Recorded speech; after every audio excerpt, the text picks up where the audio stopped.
without delaying further, this is the reading passage we are going to discuss today. This has one diagram labeling question, so this will be a learning for you. And this is reading 6, passage 3, volume 1. Academic IELTS readings for exam practice. These are actual past exam readings. Okay. So this is rain in the desert. Desert, you all know what it is? Desert. Okay. So desert रेगिस्तान को कहते हैं और उसमें rain in the desert ये है passage. We go to the questions. We see all the question types. First set of questions is true, false, not given. The next set of questions is diagram labeling. And the third set of questions is summary completion. Okay. So true, false, not given, we'll see first. Peyton came up with the idea of making water in desert by pure accident. So translated, Peyton किसी का नाम है, he came up with the idea, वो एक idea, he came up with the idea of making water in the desert. तो उसने पानी में, रेगिस्तान में पानी बनाने का एक आइडिया उसको आया प्योर एक्सीडेंट से, मतलब उसने ऐसा सोचा नहीं था कुछ ऐसा कि करेगा, but accidentally he came across this idea. ठीक है. So this is the question. Now we go to the passage. Okay, मैं आपको हमेशा कहती हूँ 2 क्वेश्चंस इकट्ठे पढ़ने हैं. I'm sorry for that. तो दूसरा क्वेश्चन भी पढ़ लो. The bus Peyton rode in had poor ventilation because of broken fans. जिस बस में पेटन राइड कर रहा था उसकी पुअर वेंटिलेशन थी क्योंकि उसके पंखे टूटे हुए थे. Okay, now we go to the passage. Read it. Sometimes ideas just pop up out of the blue. कई बार ideas pop up हो जाते हैं out of the blue. मतलब out of the blue idiomatic English है, कहीं से भी idea आ जाता है मन में कई बार. वैसे तो यहीं पे आपको आंसर मिल गया कि idea pop out of the blue by pure accident, उसको ये आइडिया मिला, आप गेस करोगे. बट आगे भी पढ़ लो. और in Charlie Peyton's case out of the rain, तो रेन में से उसको आइडिया मिला. I was in a bus in Morocco traveling through the desert. मैं मोरक्को में डेजर्ट के बस में बैठा था और डेजर्ट के थ्रू बस जा रही थी. He remembers. It had been raining and the bus was full of hot, wet people. तो बारिश हो रही थी और बस के अंदर मतलब गर्मी थी, वेट थी, मतलब नमी थी बहुत. The windows steamed up. Windows जो है वो steam up हो गई. And I went to sleep with a towel against the glass. और शीशे के साथ एक उसने तौलिया लपेट के रखा. And he went to sleep. When I woke, the thing was soaking wet. जब मैं उठा तो उस चीज में बहुत निचोड़ने वाला पानी था. Soaking wet means इतना पानी था कि निचोड़ा जा सके. सोक कर रहा था wet. I had to wring it out. Wring means निचोड़ा. मुझे उसको निचोड़ना पड़ा. ये wring है, W silent है. And it set me thinking. और मुझे सोचने पे मजबूर कर दिया. Why was it so wet? Okay. अब आपको आइडिया लग गया कि उस क्वेश्चन का आंसर क्या होना चाहिए? Yes, ma'am. पहले क्वेश्चन का आंसर ट्रू होना चाहिए. ट्रू होना चाहिए. हाँ, ट्रू होना चाहिए. हाँ, because he came across this idea by sheer accident. ठीक है, sheer accident के साथ, pure accident के साथ he came up with the idea. ठीक है. The bus had poor ventilation because of broken fans. अब बस की बात हो चुकी है, क्या उसके broken fans की बात हुई है कहीं पे? Not given. Not given. No, ma'am. Okay. अब अगला क्वेश्चन देखो. Peyton woke up from sleep to discover that his towel was wet. Peyton नींद से उठा सिर्फ ये डिस्कवर करने के लिए कि उसका तौलिया गीला था. ठीक है. अब ये आपको आंसर ऑलरेडी हम पढ़ चुके हैं. ट्रू. Very good. Peyton's हाँ, क्वेश्चन नंबर 28 पे नॉट गिवन है बिकॉज ब्रोकन फैंस बस की उसकी बात ही नहीं हुई. मैम ये फॉल्स भी तो हो सकता है. फॉल्स क्यों हो सकता है? फॉल्स होता अगर दिया होता कि फैंस टूटे हुए नहीं थे, सही थे और वेंटिलेशन सही थी उसकी, कुछ ऐसे ऑपोजिट दिया होता तब ये फॉल्स होता ना. जब इसकी बात ही नहीं करी हुई, why should it be false ना? मैम थोड़ा सा कंफ्यूजन रहता है नॉट गिवन एंड फॉल्स. क्या नॉट गिवन एंड फॉल्स में कंफ्यूजन है थोड़ा. अच्छा ठीक है. हाँ, उसकी कंफ्यूजन के लिए ना अपने आप से एक सवाल पूछो. मैं अब आपको टिप दे रही हूँ सब लोगों को. अपने आप से ये क्वेश्चन पूछो. The bus Peyton rode in had poor ventilation because of broken fans. उसकी पुअर वेंटिलेशन थी बिकॉज ऑफ ब्रोकन फैंस. अब उसकी पुअर वेंटिलेशन थी क्या वो That is फैंस की वजह से थी, किसी और वजह से थी, कुछ दिया हुआ है इसके बारे में? हो भी सकता है, नहीं भी हो सकता, सही है। अगर हाँ ये जी। हो कि हो भी सकता है और नहीं भी हो सकता, आंसर नॉट गिवन आएगा। और अगर Not- श्योर शॉट एक ही आंसर आपको मिले कि नहीं, तो फिर फॉल्स आएगा। Okay ma'am, right. समझ गए? हाँ जी। Always ask yourself this question, is it, हो भी सकता है, नहीं भी हो सकता, दोनों करेक्ट है, दोनों चीजें करेक्ट है, तो आंसर इज नॉट गिवन। ठीक है, अब हाँ यहाँ जी। पे हम दोबारा पढ़ते हैं, we'll go. Okay, it is worthwhile giving time to this question. Okay. It had been raining and the bus was full of hot, wet people. The windows steamed up. Windows के अंदर वो steam इकट्ठी हो गई थी. They steamed up and I went to sleep with a towel against the glass. अब कोई भी बात नहीं हुई हुई उसकी वेंटिलेशन की भी, फैंस की भी, तो यहाँ पे तो क्वेरी आनी नहीं चाहिए आपके मन में, नॉट गिवन की या फॉल्स की। Is that clear? We'll go through some more proof false and not वाले questions ना। हाँ, और किसी में आके हम इसको फिर डिस्कस करेंगे, बट यहाँ हाँ पे जी। क्लैरिटी हो गई कि why it is not given. हाँ जी, हाँ जी। Okay, good. Please Sunaina, please mute yourself. Okay. Peyton started his greenhouse project immediately after meeting up with his friend. तो पेटन ने अपना green house project immediately start कर लिया अपने दोस्त को मिलते ही।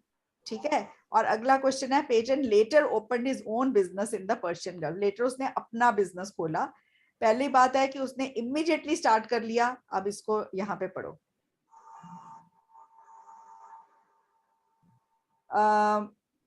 The answer, of course, was condensation. Back home in London, a physicist friend, Philip Davies, explained that the glass, chilled by the rain outside, had cooled the hot, humid air inside the bus below its dew point, causing droplets of water to form on the inside of the window. Intrigued Peyton, by profession.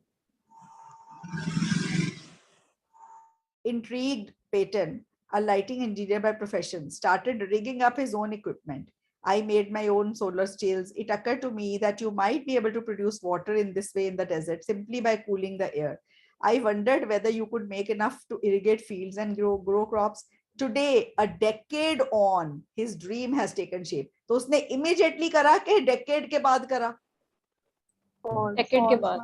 तो फिर false होगा ना answer? Clear हो गया? Yes, ma'am. Yes. वहाँ पे immediately है, यहाँ पे decade on.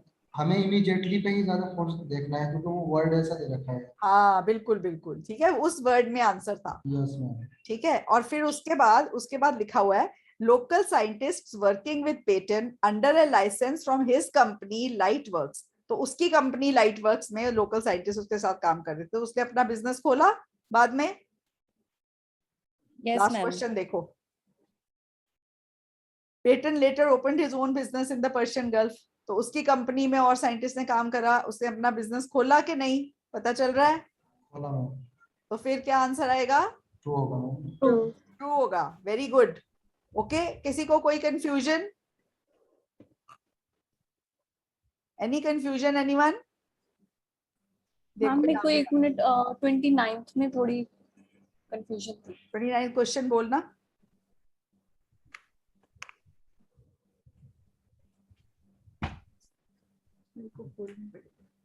मैं बार बार वो करती हूँ ना स्क्रॉल, तो आंखों को भी स्ट्रेन जाता है, मैं इसलिए कह रही थी 29 क्वेश्चन बोल दो। 29 Pattern woke up from sleep to discover his towel was wet। वो तो कोई डाउट ही नहीं है बेटे, यहाँ पे है, I went to sleep with a towel again when I woke up the thing was soaking wet। कितना क्लियर दिया हुआ है। ओके, ठीक है, वो तो सामने लिखा हुआ है ना। हाँ, अब हम लास्ट क्वेश्चन पे थे, ओन बिजनेस खोला है। यहाँ पे देखो,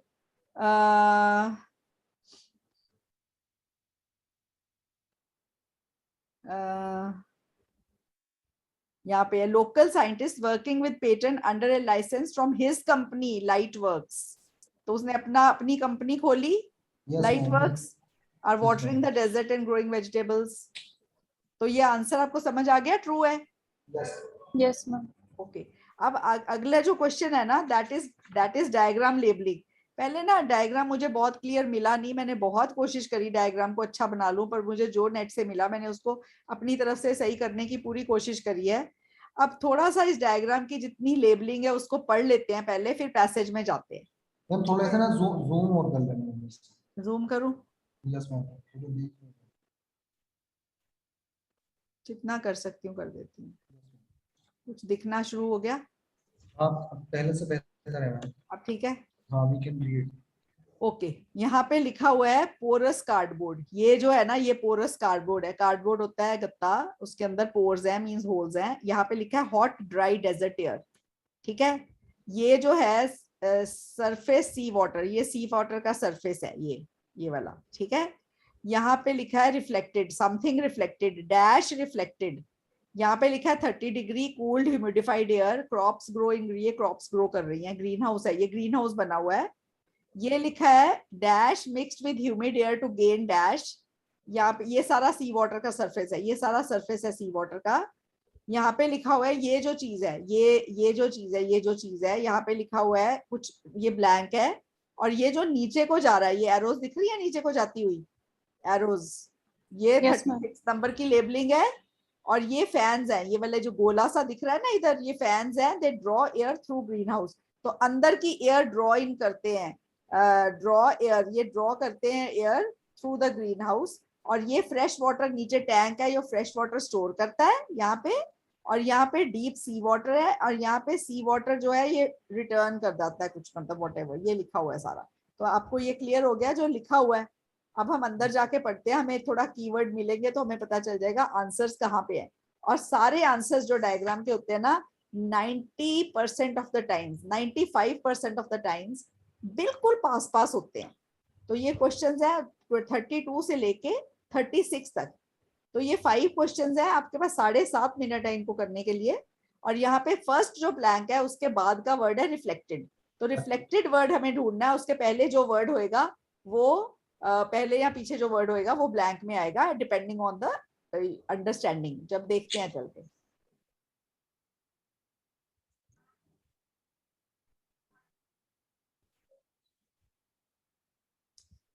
अब यहाँ पे देखो, the second feature also cools the air. For the pattern has constructed a double layered roof with an outer layer of clear polythene and an inner coated layer that reflects infrared light. Infrared light. हाँ, तो what is reflected? Infrared Infrared light. light. So this is the answer. ये clear हो गया सबको? यहाँ पे infrared light ही आना है। और जो अगला ब्लैंक था ना, 33rd नंबर का ब्लैंक, उसमें था वो डायग्राम देखो दोबारा, डायग्राम देखना बहुत जरूरी है।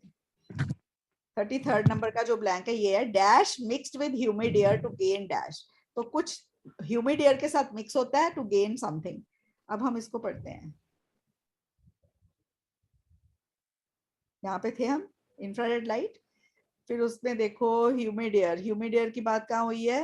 मैम इसी के नीचे visible lights can start, visible light can stream through maximise heat from infra. यहाँ पे कोई बात नहीं, अगले पैरे में हुई humid air. Humid air of the green house mixes with the dry hot air. तो कौन सी एयर मिक्स होती है ह्यूमिड एयर के साथ? Dry hot dry air. 3 words आप लिख सकते हो। आप लिखोगे हॉट ड्राई एयर, ठीक है मैम? इसमें जो कॉमा है वो भी साथ में लिखना होगा हंस नहीं, में? ना लिखो, कोई हर्ज नहीं, कॉमा वर्ड नहीं काउंट होता, don't worry. Yes ma'am. I think it's not more than 2 words. So hot and मैंने dry. करेक्शन कर दी है, वो 3 वर्ड्स है लेटेस्ट एडिशन में। पहले 2 वर्ड्स था, अगर वहां पे 2 वर्ड्स होए ना तो ड्राई एयर आएगा, ड्राई के बीच में या हॉट एयर लिख देना या ड्राई एयर लिख देना, या हॉट ड्राई के बीच में हाइफन डाल देना। ओके, ठीक है। समझ मैम गए? अगर ड्राई एयर लिख दें तो वो गलत हो जाएगा मैम, नहीं, ठीक होएगा, क्योंकि 2 वर्ड में तो लिख ही सकते हैं ना। हाँ, पर पता है क्या है, वो हॉट भी होनी चाहिए ड्राई भी होनी चाहिए, तो यहाँ हाइफन डाल देना, ठीक है। ओके, देन जो अगला है टू गैदर व्हाट, ऐसा था ना उसमें ब्लैंक में, नहीं to gain something, to gain. अच्छा हम ये क्या गेन कर रहे हैं? To absorb more moisture. क्या गेन कर रहे हैं? मॉइस्चर। तो अगला ब्लैंक मॉइस्चर है, ठीक है। अब देख लो डायग्राम एक बार, यहाँ पे है hot dry air mixed with humid air to gain moisture. तो 3 ब्लैंक आपके हो गए। अब अगला ब्लैंक ये है ठीक है, ये मॉइस्चर गेन कर लिया। अब ये जो चीज है इसका ब्लैंक है, अब हम फिर से पढ़ेंगे वहां पे।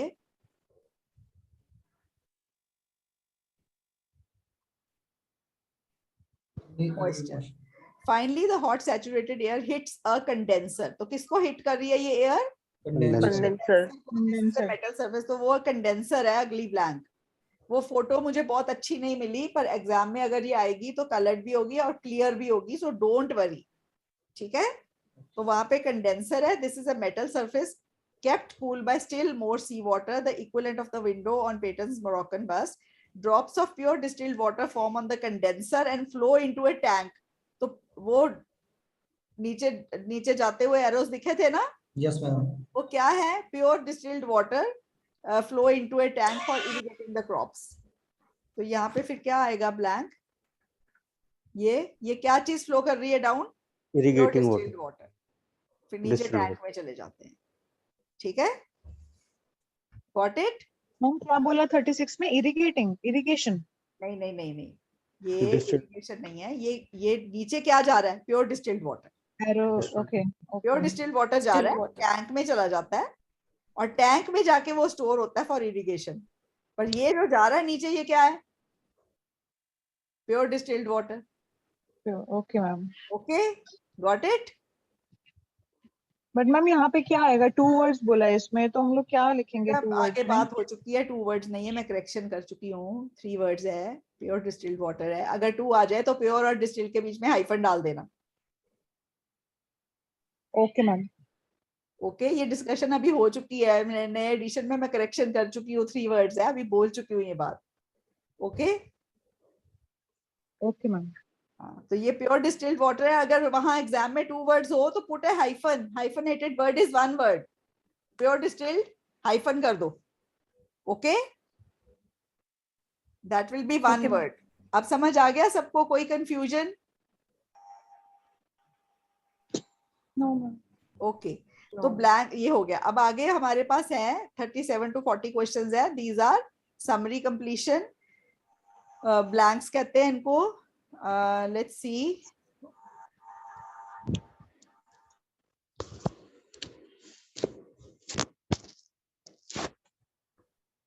Okay, the greenhouse Peyton built is installed with dash to keep the air flowing if the wind stands still. अगर wind खड़ी हो जाए, ना चले, तो उसके अंदर क्या चीज है कि air flow करती रहे? Then and it is expected in the future to rely on electricity provided solely by dash. Solely by means only by something. अब 2 blanks हमने पढ़ लिए हैं। अब क्या चीज है जो उसके अंदर इंस्टॉल्ड है? अगर फैंस नहीं हो, अगर मतलब एयर स्टिल हो जाए तो वो चलती रहे। अब अंदर जाके देखो। The greenhouse more or less runs itself. Sensors switch everything on when the sun rises and alter flows of air and seawater through the day in response to changes in temperature, humidity and sunlight. On windless days. On windless days का क्या मतलब है? Without air. जब wind नहीं चल रही, जब wind flow नहीं कर रही, विंडलेस डेज।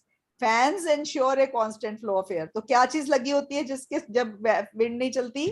फैंस। तो वहां पे फैंस आना है। समझ आ गया? Fans is ensure a constant flow of air through the greenhouse. Once it is turned to the local environment, you don't need anyone there for it to work, says Peyton. We can run the entire operation of 113 amp plug, and in future we could make it entirely independent of the grid, powered from few solar panels. Entirely means only from, entirely independent of the grid. मतलब grid electricity की वहां से हमें बिल्कुल जरूरत नहीं पड़ेगी। और किससे रन कर जाएगा? Only from solar panel. हाँ, सोलर पैनल्स। ठीक है, तो solar panels is the next answer. अब अगले को पढ़ते हैं। ये हम 2 ब्लैंक्स कर चुके हैं। The greenhouse Peyton built is installed with fans to keep the air flowing if the wind stands still, and it is expected in the future to rely on electricity provided solely by solar panels. Despite the high construction costs compared to desalination plant, the plants grown in Peyton's greenhouse need much less water, and if produced in large quantities, the dash could be reduced remarkably. अगर large quantities में produce किया जाए तो dash could be reduced. क्या reduce किया जा सकता है remarkably? अब अंदर देखते हैं देखना है क्या कोई चीज चीज, बहुत ज्यादा कम की जा सकती। कोई चीज है जो घट सकती है। हाँ, कोई चीज है जो बहुत कम की जा सकती है। ओके।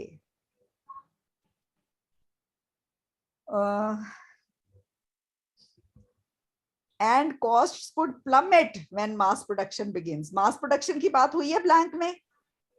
मैं कॉस्ट की बात, देखो, कॉस्ट आना चाहिए। हाँ कॉस्ट आएगा, मैं आपको हाँ। बताती हूँ। यहाँ पे लिखा है, आप पढ़ो। If produced in large quantities, ये आपका कीवर्ड है, आपने ये देखना है ये कहाँ पे है। If produced in large quantities the dash could be reduced remarkably. अब यहाँ पे आंसर इसका कॉस्ट ही घट सकता है। यहाँ पे है, and cost should plummet when mass production begins. अब प्लमेट Yes. वर्ड मैंने आपको ना ग्राफ में कराया है, शार्प फॉल को प्लमेट कहते हैं। और रिड्यूस्ड, अगर अगर ब्लैंक कह रहा है रिड्यूस्ड रिमार्केबली, तो प्लमेट के लिए वो कीवर्ड हो गया। और क्या कम होएगा, व्हाट, कॉस्ट। कॉस्ट होगा मैम। इसमें अगर आप ये जो इंक्रीज हो रहा है अगर इसे भी देखें तो सिर्फ कॉस्ट ही आएगा आंसर। कॉस्ट ही आएगा ना। अंदाजा लगा सकते हैं। हाँ, एंड देन अगला ब्लैंक है, it is also dash because it is clean and pollution free. It is also dash because it is clean. ये देखो यहाँ पे लिखा है clean and doesn't produce pollution means pollution free. तो फिर ये फिर क्या है, should be environmentally friendly. ये समझ आ गया आपको ब्लैंक? अच्छा मैम, इसमें अगर कोस्ट एंड कोस्ट एस लगा हुआ है, इसमें कुछ कंसर्न आएगा क्या अगर इसमें हम कॉस्ट आएगा, एस के साथ आएगा। राइट। ठीक तो है? हमें वही वर्ड पिक करना है जो हमारा पैराग्राफ में दिया हुआ, राइट? हाँ, बिल्कुल बिल्कुल। ठीक है? क्योंकि इसमें ऊपर जहां आपने लिखा है and the cost should be plummet, इसके जस्ट ऊपर वाले लाइन में the effective cost is cost है ना। Effective cost is only a quarter, but what should plummet? What will go down drastically? Costs. तो ठीक है? राइट। हाँ जी। वैसे मुझे लगता है कि वहां पे ना ये कॉस्ट और कॉस्ट दोनों करेक्ट करेंगे यहाँ पे, क्योंकि दोनों चल जाते हैं। ठीक है? But these are past exam reading, so we don't have authenticated answers for that. Ma'am plummet का पास्ट पार्टिसिपल क्या होगा? प्लमेट, प्लमेटेड, प्लमेटेड। ओके, ठीक है? ठीक है। ओके, तो अब देखो हमने ना पूरी डिस्कशन के साथ रीडिंग करी है और हमें 22 मिनट लगे हैं। ठीक है? आपको बीच बीच में समझाया भी है, स्लोली भी गए हैं। अब आपको क्या करना है, इन पैसेजेस को ना ऐसे मत छोड़ देना, इनको ना जीके के लिए भी पढ़ना, जनरल नॉलेज के लिए भी रीड करो, और जितने वर्ड्स आपने सीखे हैं वो वर्ड्स निकालो, because who knows you might get this passage in your exam. कोई क्वेश्चन एक दो डिफरेंट हो, आपको बहुत ईजी हो जाएगा। एक पूरा पैसेज आपका 20 मिनट नहीं लेगा, 5 मिनट लेगा। ठीक है? आप इनको छोड़ो मत, ये पास्ट एग्जाम रीडिंग्स है, इनको अच्छे से करो। Got it? हम पैसेज 1 के आंसर्स मिल सकते हैं, बिकॉज़ मैं 3 ही हाँ, पैसेज 1 सारे तीनों के आंसर्स मैं आज डाल दूंगी इकट्ठे। Okay ma'am, sure. ठीक है? 6 और 7 जनरल जो है की ना, जो रीडिंग, अगली रीडिंग है, पहले मैं इसको ठीक कर दूं। हम जनरल की रीडिंग थोड़ी अलग होती है ना यार, थर्ड पैसेज सेम होता है, ऐसा ही होता है बिल्कुल, इसी लेवल ऑफ डिफिकल्टी का होता है, तो इसलिए इकट्ठे करा देती हूँ, बिकॉज टेक्निक्स ऑफ। मैम अगर कोई 26, 27 या 28 तक कर रहा है एकेडमिक रीडिंग में, तो मैम 35 तो फिर जनरल में कर सकता है ना? आराम से, आराम से।